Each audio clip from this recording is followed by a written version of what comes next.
week of May 11th. Yep, the podcast is continuing despite nothing much going on. And this week I tried to create some content out of nothing by making a case for Dwane Casey. I sat there around 11:30 p.m. and I thought, I got to write an article about something. So why don't I make a case for Dwane Casey? And I spent some time on it. Racked my brain a little bit and came up with like 3 or 4 points, one to do with continuity, one to do with like something else, and I got blasted for it because I made a really weak case. And maybe in making that weak case, I actually made a case for Dwane Casey to go. And we'll talk about that with Andrew Thompson, who joins the Rapcast after a couple of weeks off. How you doing, sir? Not bad. We haven't talked since the Raptors got their ass kicked, have we? No. We just sort of let that bile sit there and kind of stew and work itself out first. It was kind of over before it even started, wasn't it? It was clear pretty much halfway through Game 2 that they were not able or willing or both to make adjustments, and it was just like watching someone just get brutalized for a few rounds in a boxing match where they had no chance whatsoever. I think there was maybe a stretch, like maybe like a quarter into Game 3 where you were like, maybe they could steal this one. You got your hopes a little up, 2-1, potentially going into Game 4, tying it up. And that's when Washington went on another run and kind of put this one to bed. And there was nothing to be had after that. No, it was clear that the longer the sample size went, we were going to have to go 7, 8, 9 games deep into a series just to try to win one. Yeah, and so it ended. The playoffs thing started on Saturday, and they ended a week later on Sunday. Andrew and his Game 5 tickets went to naught. Sorry about that, man. It's all right. I don't think I would have enjoyed that experience anyways. I know. Let's talk about Dwane Casey. I alluded to the article that I posted earlier, and I made a few points about why he should stay. And certainly the fans in the comment section made it clear that he should be going because of his performance, not just managing matchups and in-game situations, but managing the youth and managing the media, managing everything. Basically, all the communication he's had in his post-game press conferences, et cetera, has been not good. What are your thoughts there? Like, are you part of the Casey out camp, or are you still willing to give him another chance? Some of those criticisms are more fair than others. I don't care about the post-game, the post-conference, dealing with the media or anything like that. I think probably, maybe Doc Rivers, but aside from that, you take the best 5 coaches in the NBA, I think they're all pretty, I don't want to say alienating to the media. Some of them, like Popovich, might be downright annoyed that the media exists. So I don't see that as a responsibility of the coach. Like, if you can do a good job coaching your team, then I don't care if you just walk away with your middle finger in the air every time you have to give an interview. But I'm certainly not in the pro Casey camp. I just think that we've seen over long periods of time now, last season and this season, just an inability to adapt, an inability to grow as the game changes, and an unwillingness to move away from what you want to do because that's what you're set on doing, instead of what the team you have suggests you should do or what's not working. Like, there's no adaptation, there's no change. It's just a stubborn refusal to stick with the veterans that he trusts, even though, like a John Salmons type guy, even though you're not getting the results you're needing. To refuse to develop someone like Jonas because you don't trust his defensive instincts, but you're not building those defensive instincts with reps. To not alter the defense, even though it's clearly not working. To not try to work something else out with the offense, try to work more from the elbows or something. Just try to change any kind of approach to play someone like a James Johnson. You can go on and on down the list where it's not something that suddenly popped up in Game 2 and Game 3 of the playoff series. It's going back to Christmas. It's the team got out to a hot start, playing a very easy schedule, doing something very specific. And because their offense was so specific, as soon as the rest of the league figured out how to counter and take those 3-4 things away, they just struggled all season to ever try to implement or develop anything else, and they didn't.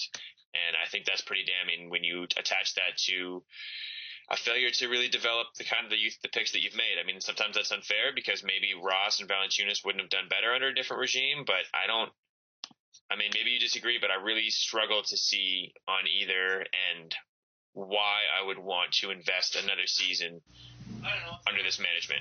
Yeah, no, I hear you on that. The media point I was making was more about how in post-game he tends to single out certain players in his criticism and not touch others. Like I made the point in the article jokingly that DeMar DeRozan could go 0 for 24 with 12 turnovers and he'd be commended for shooting until he actually made one. But someone like Valanciunas might make 2 mistakes, be out of the game, and then he'll get criticized in the post-game press conference. That's the kind of angle that I was getting. But to your point, the sample size at this point is quite big. It's not we're being reactionary to something that happened in one playoff game. This happened, I would say, 40 games into the season, or even say 35 games into the season when the Raptors were like 27-7 or something like that. Like after that, once the switch went on, when teams started adjusting, it's from that point we're kind of judging Casey, not based on just the playoff series. So if you consider that large sample size and see how he's handled not just in-game situations, but injury management, Kyle Lowry being the biggest one, it's hard to say why he deserves to be extended for another year. I remember when Sam Mitchell got fired, a lot of people criticized the Raptors for it, including the TNT crew. They were like, you just won like a franchise high a number of games and you just fired a coach 17 games into the season when they were 8-9. That seems like the GM deferring blame or basically finding an excuse to fire a coach. So I think if you fire Dwane Casey, the reaction to that maybe in the coaching fraternity or I don't know, across the NBA might not be the most positive just because he has won 49 games this year. But I don't know if that's actually a reason not to fire him. The continuity thing, I don't buy it. Like I just don't think that continuity is that important in today's NBA. Like you see coaches come and go. Continuity can be a good thing, like the Spurs. It can be a bad thing, like in terms of Scotty Brooks. Maybe I thought he should have been fired like a couple of years ago. I think there's something to that to a certain extent. I mean, it's more important with the players than it is the coach. I think the Golden State's the number one example of that, where you say, look, like they had something that grew with these players, and the players got used to each other, and they knew where they wanted to be on the floor, and they had a sort of defensive mindset together. And then Steve Kerr came in and brought that staff that really took them to the next level. So you have kind of the arguments, a weird case there, but I almost think it doesn't matter just because I don't think anyone expects this full team to be back next year. I think it's going to be a largely different Raptors team, so continuity is kind of out the window there.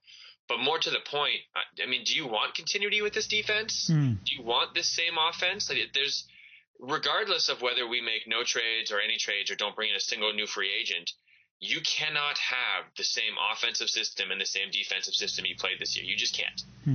So you need to change both of those, regardless of whether it's Casey or someone else doing that. If the Raptors come out next year with the same team and the same game plan, I mean, whatever marketing wins they've had from the campaign, from the We the North and all the other campaigns they've done and from winning games is going to be out the window because people will just be out on this team. Yeah. So that continuity can be actually quite a bad thing from that sense because you're continuing bad habits. And if there's one thing we learned from the second half of the season is the Raptors have developed some really bad habits on offense and defense. And I hear you.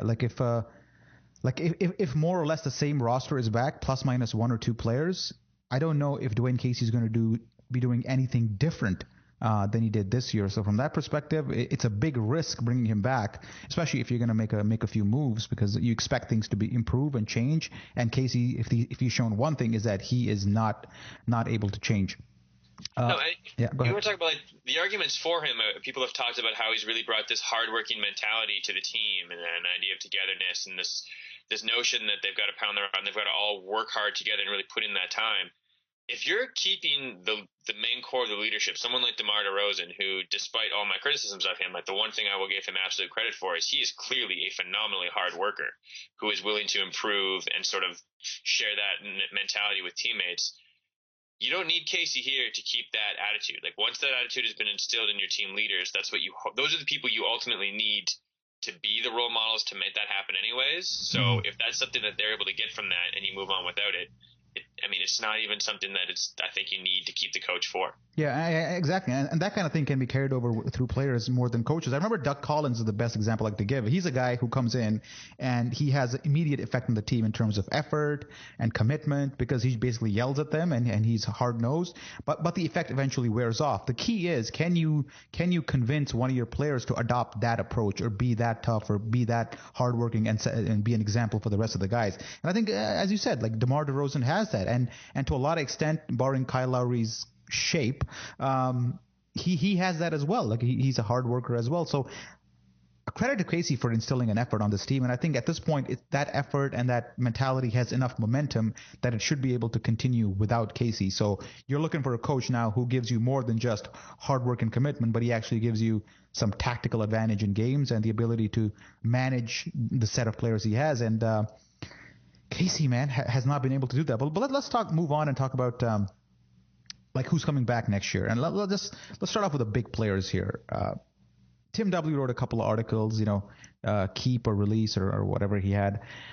And DeMar DeRozan or Kyle Lowry, should this combo be given another year? Like, is the sample size too small to say that these two have taken the Raptors as far as they can take them? Or do we actually keep them on and bring them back and give them more time? I think it's important to think of them less as a combination and more of as individual assets when you're looking at what they're going to do. I think you need to evaluate for each one of them, what is their value now? What is their value going to be moving forward? I mean, DeMar's next contract is going to be probably a max contract. You need to ask yourself if that's something that you want to be signing him to based on the fact that he's a ball-dominant shooting guard that can't shoot threes and needs a high usage percentage. So what is your ceiling if that's the case? He can get better at shooting threes. He can maybe get better at distributing the ball. But I think as long as he's the focal point of your offense, you're always going to struggle because as soon as teams can take away the lane for him, as soon as teams are able to drop defenses that just bring help and just give him nothing to work with on the pick and roll as a ball handler, his effectiveness is out the window. I mean, he works really hard for his points, even in the playoffs, but do we know that for sure, man? Like, do we know that that's the only way he can be successful, or is it the only thing we've tried? I mean, like, there's a point there. I think that from a personal perspective, I would want to see how high everyone in the league values him. And if there's someone who values him as a max level player and will give you a return on him that is worthy of a max level player, that gives you something more dynamic or something that you can put together to bring in a player that is better suited to play in an NBA where you require a lot of ball movement and you require good 3-point shooting, I would be interested in that, which isn't me saying I think like we need to get rid of DeMar or, I have a problem with him. I just think that if next year his game doesn't grow to encompass those things, his value moving forward will continue to be less and less and start to diminish. And so this is the summer when you get the most for him. Like if you look at DeMar year 1 and year 2, Andrew, like you'll find him playing a very different style of basketball than in his previous couple of seasons. Sure. Because he was Jay Triano, for all his ills, made him a piece of the offense. Obviously, he had to because he was a rookie and a young player, so he couldn't be ball dominant. But year 1 and year 2, DeMar was actually a good team player who used to use screens, get himself into open areas, drive when he needed to, hit the jumper. It wasn't that great at the time, still isn't, but still, he had the right approach to the game. It's only when Dwane Casey changed the offense where he made DeMar DeRozan a focal point where he was supposed to be ball dominant and everything starts with him on the left block or at the left elbow. That's when his reputation that he currently has kind of developed. But if you just rewind back a little bit in his career, you see that he's not the type of guy who demands the ball. It's just that that's his role in Casey's architected offense. I think if you get in another guy on here, another coach here with a different system, DeMar has enough skill, discipline, and is hardworking enough, is open enough to adapt to it. So I'm not sure that he's already labeled as a guy who needs to dominate the ball to be effective. I think he can function in a different system as long as his role is somewhat well defined. And right now, he's playing the role that's defined for him, nothing more, nothing less. I mean, maybe, but I think like his assist percentage has grown pretty impressively over the last few seasons. Like he came into the league as a guy who was completely unable to generate points for anyone else. Like his assist percentage in his first year was 5%, went to 8%, and then every year since then it's grown 2 to 5%. And it's made the biggest leap in his career that he's had over the last 3 seasons with Casey. But I think the biggest problem, the reason why you really struggle to put him in if he's not on the ball is he said over the last 2 summers that, my 3-point shot has got to be my big thing. That's what I'm putting all my time into. And it hasn't mattered. He's gone from, he went from 26 and 28% to the 2 seasons after making that his off-season focus to 30% and then back down again to 28%. So if he's going to shoot 27% from 3, you can't use him to space the floor. And if he can't space the floor and he's not creating enough for someone else, he's only able to do what he can do in isolation, or maybe try to create something for someone else, but he needs the ball to do that, and it really clogs down the offense. Yeah, I agree with that one. I think that's one skill that's been lacking for him. And I think if you single out the last half of this season, maybe the last 20, 30 games, his 3-point percentage is much higher because he's hit a few of them in bunches. So his numbers are around like 38, 39% for the last 25 games of the season. But yeah, overall, he's a career 27% 3-point shooter, 28% this year. That's the area where if he expands his game, I think he can fit into other offenses as well. So going back to the question, which one of these two do you trade to get better, if any of them? I think DeMar, just because I think that there's going to be a team or a couple teams in the league that value him as a max level player, and I don't know if you're going to get the same return on Lowry just based on injuries, attitude, contract, and age. Wow. Damn, man. I didn't expect that one. I thought you'd say Lowry just because his contract looked great last year. This year he looked a little injured. Who knows how he comes back to, what shape he comes back to training camp with. But yeah, the argument against trading Lowry is that you'd be selling him at the ultimate low price. I don't think his stock would be any lower at this point, whereas DeMar, his stock is still pretty high. But at the same time, you're never going to get a tier 1 player in return for DeMar DeRozan. It'll have to be something like if you trade him, it can't be a like for like trade. It's got to be for youth, doesn't it? I think so. I mean, I think if DeMar gets traded, it's going to be. I think we're going to be surprised by that trade, obviously, just because it would happen. But I have a really hard time imagining what the 1-for-1 or the package would be, or how that trade would happen, just because I think.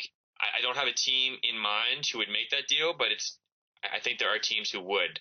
And the other thing with the Lowry deal is that there are a lot less teams that need a point guard that would be willing to make a big splash than there are teams that need, a dominant wing player. Yeah, the Knicks would take DeMar. Teams who think that's what's going to take them to the next level. Yeah, the Knicks would take DeMar DeRozan in a heartbeat. It's just that they have nothing to give us back. No, same with Sacramento. Yeah. Well, they're not open to trading Cousins, so Yeah, exactly. Yeah. Or I think they might be open to trading Cousins, but I don't think they're going to do it for DeMar DeRozan. No. Well, we'll talk about that momentarily. Or let's talk about it now. We got the 20th pick in this year's draft, an asset. Do we see the Raptors drafting using this pick? They already got Caboclo, Bebe, and basically 2 guys at the end of the bench who don't get any minutes. Does it make sense to draft another rookie and stack him at the end of the bench? I think you want to take with the draft. Anytime you have a chance to swing for a home run, I think you want to go for that. I think that's what Bruno is. I think I wouldn't be surprised to see them try to do something like that again, or maybe try to fill a hole like a backup point guard, something like that, or try to find a wing defender, try to find a power forward. I never think it's a bad idea to take someone on a rookie deal and try to develop them, but I think you could also see that as part of a package. They've got the Knicks pick, which is the lesser of the Denver, New York picks next year as an asset as well in their own picks. So they do have a fair amount of draft picks and assets that I wouldn't be surprised whether they take the pick, and I wouldn't be surprised whether any and all of those picks are involved in a series of trades. I think that it could be. I think anything's on the table. Yeah, I think with a pick that late, you can't look for obviously a multi-skilled guy, but what you can do is you can look for a specialist. You could look for somebody who's really good at rebounding. Clint Capella, I think last year kind of dropped into the second round, I think, and was taken late. That was a big find. You could address something like 3-point shooting with somebody from college. That's a possibility, but I don't know if you can. But you got to scout really hard and target a particular player and draft him, and then hopefully he fits into your rotation and provides that one skill. Very difficult to do with the 20th pick. But at the same time, I don't know if I would draft a project with this pick, because we already have 2 projects on the bench. Adding another one doesn't seem like the best use of this pick. So unless we have somebody in mind who can come into the league and really provide a specialization like 3-point shooting or rebounding, I don't see the point of drafting this just for potential sakes, because I think this pick has better use via a package than just drafting a project. Yeah, it's not common to see a guy who's a really good player taken around that area, but it's very common to look back on a draft after 2 or 3 years have gone by and see that there's someone like a Dennis Schroeder who went in that round, or like a Rudy Gobert, someone like that who isn't jumping off the table at you right away, but maybe has a skill that they can do, and whether or not they put the work in or able to access the full extent of their talent determines whether or not they become a role player, a starter, or a washout. As I always like pointing out, I have documented that I called the Raptors to select Dennis Schroeder. I wanted them to get a pick I thought he would go like 13 to 15 in that draft, in the 2013 draft, but he ended up dropping to 17th, and the Raptors should have grabbed him because they needed a skilled point guard. But hey, man, what do I know? Chad Ford was all over. I mean, he loved Schroeder in that draft. I just remember in the Simmons podcast, he was just very excited about him. Let's take a quick break, man, and then when we come back, we'll talk about Toronto as a destination for free agents.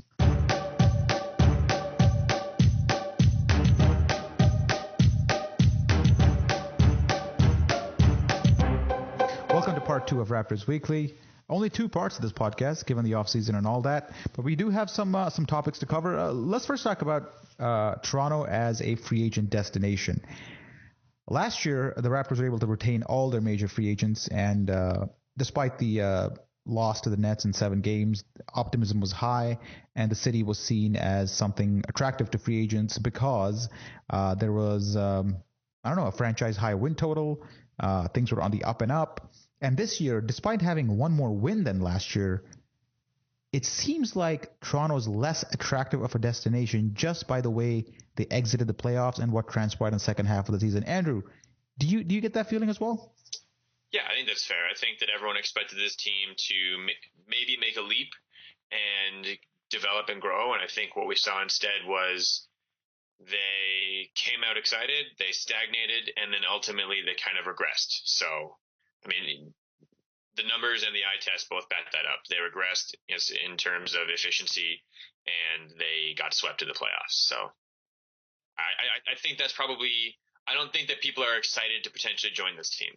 I think they might. I think there's always people looking for jobs, but I think they're looking to join a different Toronto team. Yeah.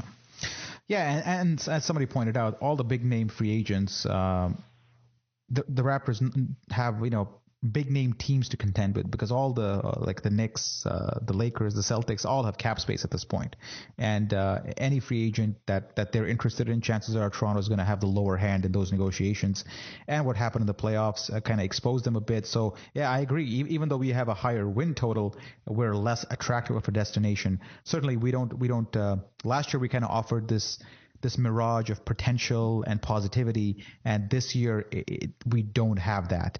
And I don't know what Ujiri has to do. And I think that's one of the things that's going to force Ujiri's hand. He's got to recreate that magic, recreate that atmosphere, and make Toronto somewhat of an attractive city again, kind of like it was last season. So, Ujiri's got a lot of work to do. And I made the point that, Andrew, this is probably the first summer where his hand is forced to do something. I think at the trade deadline last year, he could have stayed put, no criticism, team was winning. This year, he didn't acquire that defensive big man, but still, the team was on a high. Last summer, he just re-signed his free agents, which was kind of common sense. But now he's at a crossroads where he has to do something. He can't just sit idle like he kind of has been so far.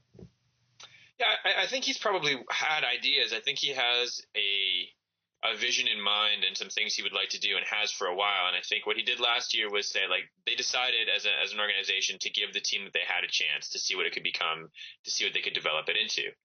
And standing pat at the trade deadline was sort of like, well, I think Zach Lowe wrote about this. Like, we have suspicions that this could be like, we're seeing the team in the second half of the season is the team that they are, but they let them, not making a trade, you were able to come to a sense of finality over whether or not you needed to break up this team or try something new.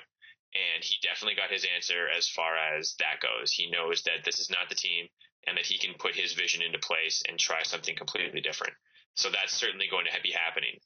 I think you bring up a good point in wondering how much free agency is going to play into that, because it's a hard pitch to sell Toronto. Toronto's a great city, and I know players love coming here, but living here is different. You've got to pay taxes to 2 different governments when you're doing that.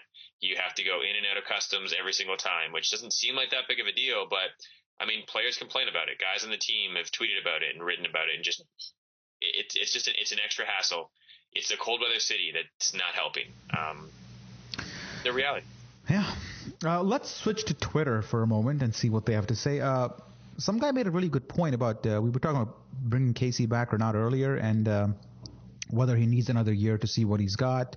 And at Buds Dinos Birds pointed out, Leafs Raps Jays is his name. He pointed out that the Leafs kind of tried that with Carlisle last year, and look how that worked out. Thoughts there, Andrew? Yeah, I mean, that could be helpful because I think when they deciding to fire a coach or not, especially when they just sign a long-term contract, it's not just the GM's decision, I'm going to do this. They have to justify that decision to the board because it's a lot of money to just pay out to someone who you're no longer employing.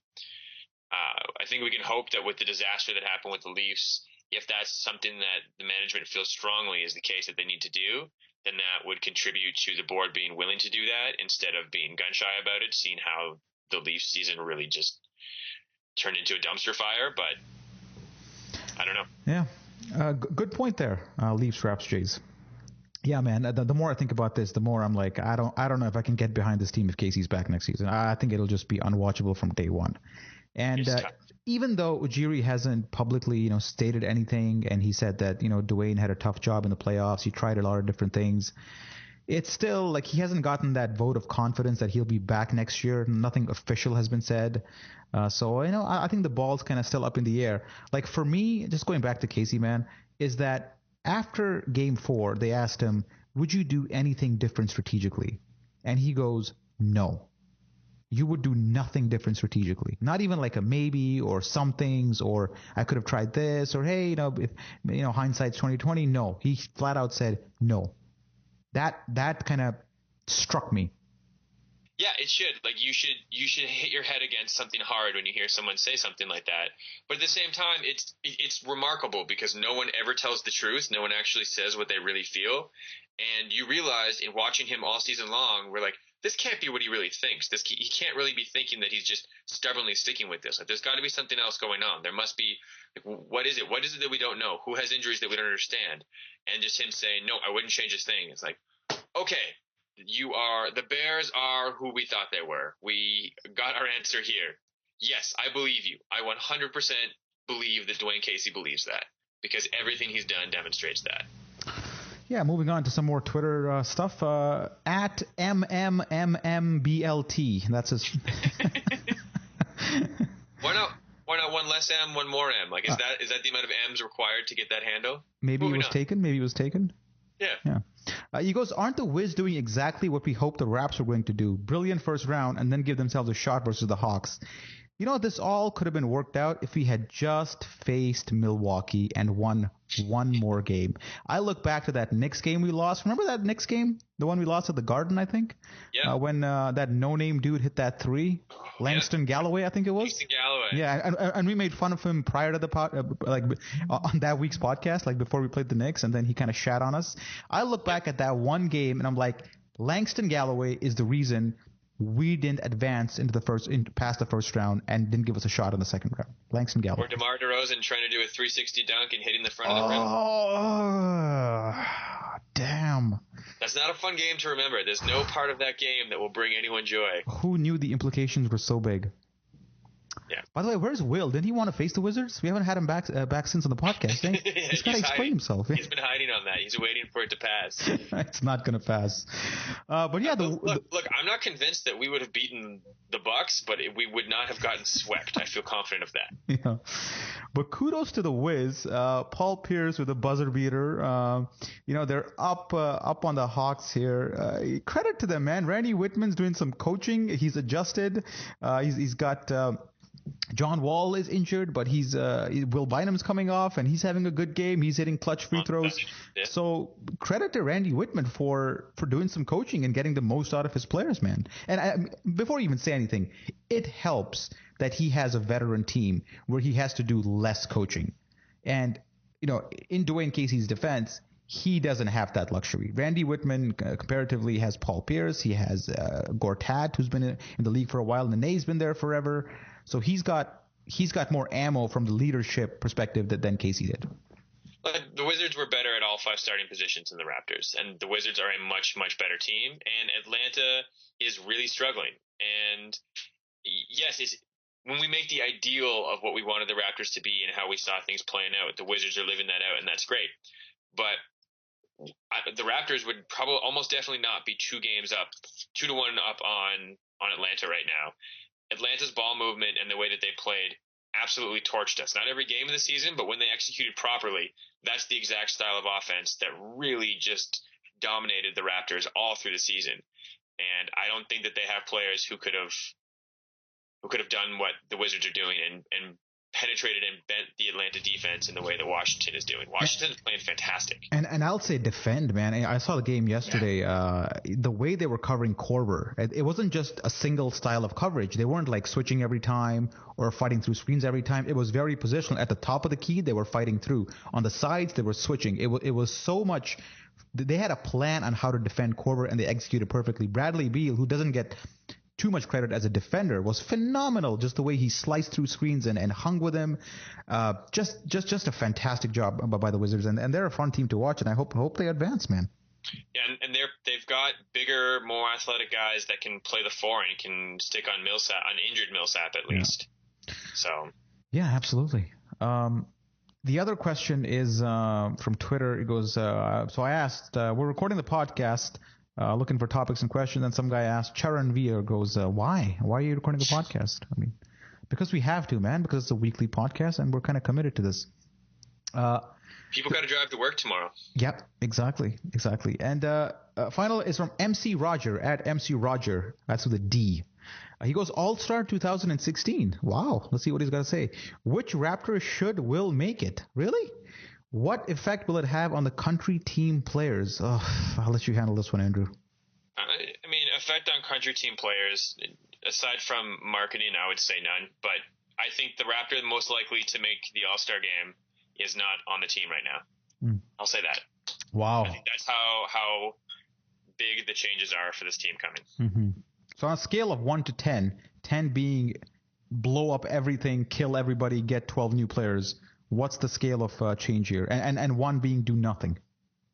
I don't think you get 12 new players. I think you probably get 5 or 6 new players. How many starters? How many new starters? I'd say 3. Wow. Those are maybe pretty 4. That's at least 3. That's 60 to 80% of the starting 5, man. That's pretty big changes. Yeah, I know that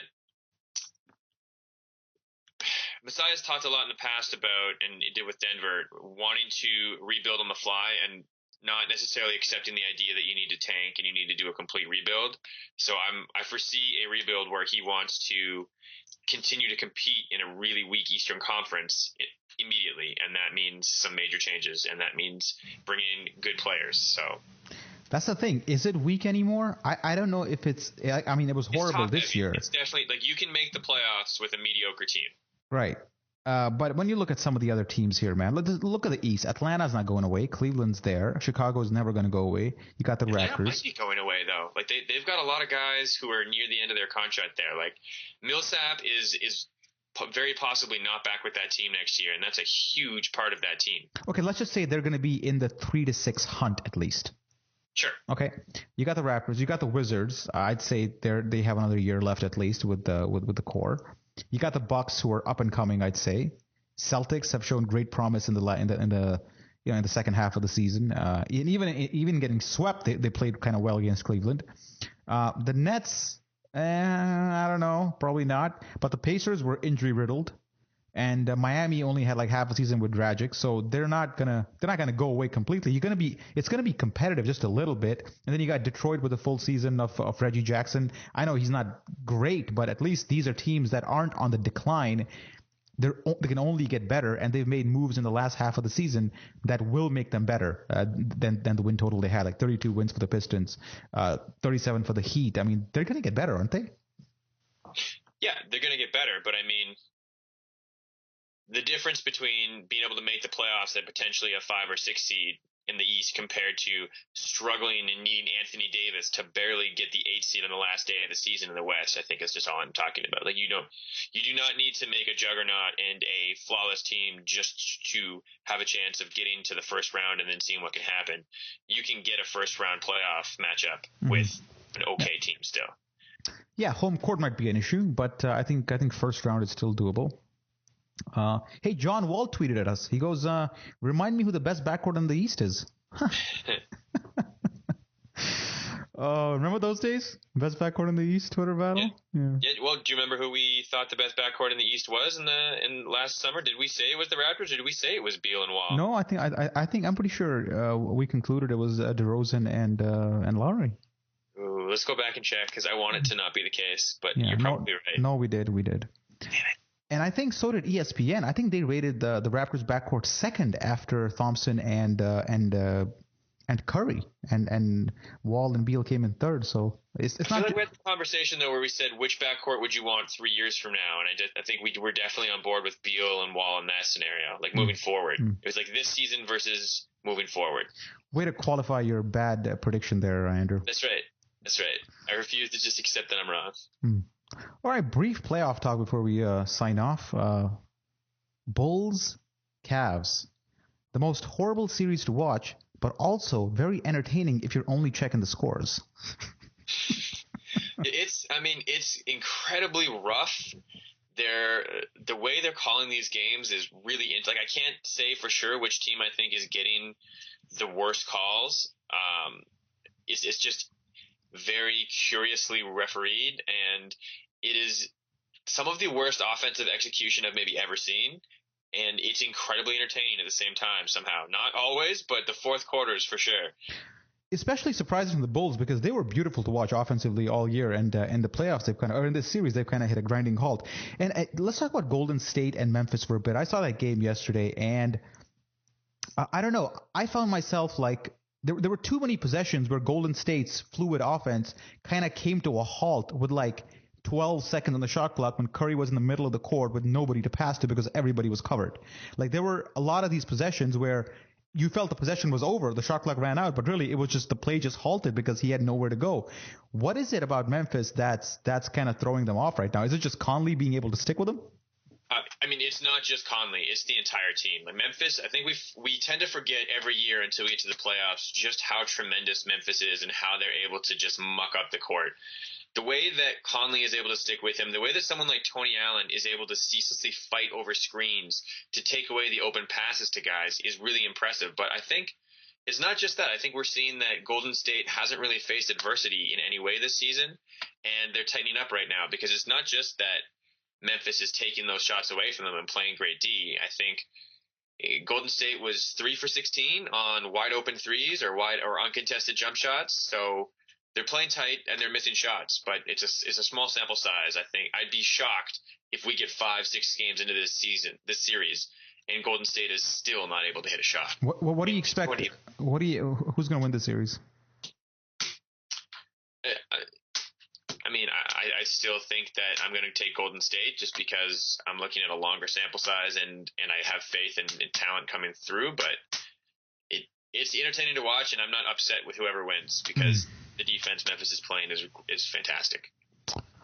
All right, so finally, before we sign off, one last thing. Phil Jackson tweeted something. He goes, first of all his tweets are like bad grammar and broken spelling, man. I don't know if he's still typing with his rings on, but it certainly looks like it.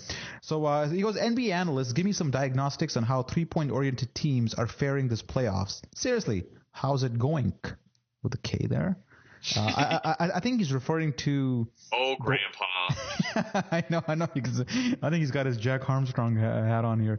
No, seriously, what do you think of his tweet? Basically, he's suggesting that three-point shooting is a regular season thing and doesn't work in the playoffs. And then his follow-up tweet was, why am getting cranky stuff? That made no sense. Seriously, basketball, it's about penetration. Those cranky, the Heat Spurs got it. Heat via S-Froll Spurs always. I don't even know what he's saying, man. I don't know. I think I'm concerned sometimes that Phil Jackson might be mixing medication and tweeting at the same time. I don't.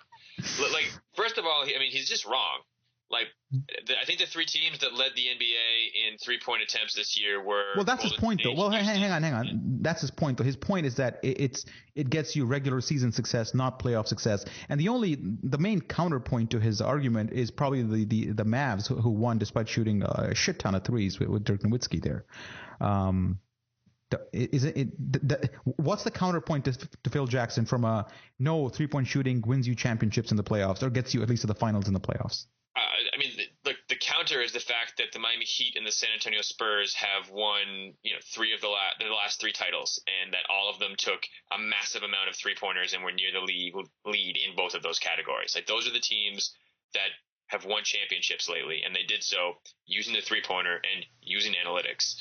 Not exclusively, that wasn't the entire focus of their offense, but they used it intelligently. See, I think his point isn't that they took a lot of threes, it's that their first option on offense is generally a 3. I think you could make an argument about the Spurs team that they are not a 3-point oriented, whatever the hell that means, team. They're more interior focused, and the 3-point shot opens that up. I'd say Golden State is something else. They swing the ball around a lot, and they don't necessarily look to go inside too much, and their first option kind of is the 3. So it's a little different, Andrew, I think. Even though they took a lot of threes, I think those threes were generated because of an interior presence or LeBron James, not so much the way Golden State's doing its thing. Sure, but I mean, I still don't understand how that dismisses the notion that the whole point of LeBron driving in or having that inside-out game is, you get an easy basket or you get a 3-point attempt, and those are both great outcomes, and that's what you're hoping for. So, I mean, I just don't understand how you can be dismissive of the 3 and then try to say, well, no, it's how the 3 is coming from. Like, I don't think you're doing that. I think you're trying to help him out, but I think to go back to what we complained about with Casey, like, I just don't think it's reflective of an understanding of how teams are winning today and why those things are important. Like, 3 points are worth 1 whole point more than 2 points. I want to see Pat Riley and Phil Jackson coach in today's NBA so badly. I want to see how these guys adapt to the changing NBA, whether they can do it or not. Like, I'm so hopeful that he takes over the Knicks at some point and Pat Riley comes back. I know chances are they won't, but I would love to see these guys apply themselves in today's NBA and see how they deal with stuff. Yeah. Look, the Clippers and the Warriors are your 2 favorites to win the title right now, and they were 4th and 5th in 3-point attempts. Like, but it's how they're generated, and I'm just joking. They generate them very differently. Yeah, that's just true. The Clippers and yeah, exactly. And I think if you ask Phil Jackson, he'll say the Clippers generate them the right way, whereas Golden State generates them the wrong way. But hey, this is a Raptors podcast, man. Yeah. And with that, we'll sign off. We got 40 minutes under our belt or something like that, which should be good enough for this one. And we'll see you guys next week when we have Will, and he'll defend his pick of what is it, Raptors over Wizards in like 5 or something. Yeah, we'll talk about that definitely. Nice.